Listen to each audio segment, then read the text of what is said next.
when I open it, whatever color is there, it needs to be one that's on the list.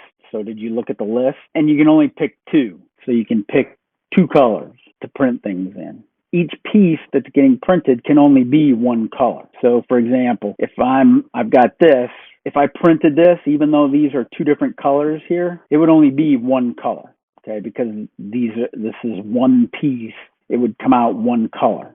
So that would, when I downloaded it, if that's what I saw, then I would print this piece for you in red. Here's the list filament that I have: black, white, gray, red, orange, yellow, green, teal, blue, and purple. On your file, you can pick two. So, I mean, when I 3D print things, I usually end up painting them. So this is going to print all as one piece. So it's only going to come out one color. Because everything is connected, it's going to print as one piece.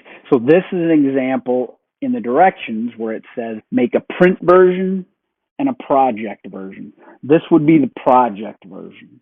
This is how you want it to look, your final version of it. But if you wanted it printed in, say, green and gray, so it wouldn't be brown, you could have this whole thing green and then gray, you would have to create a new version of this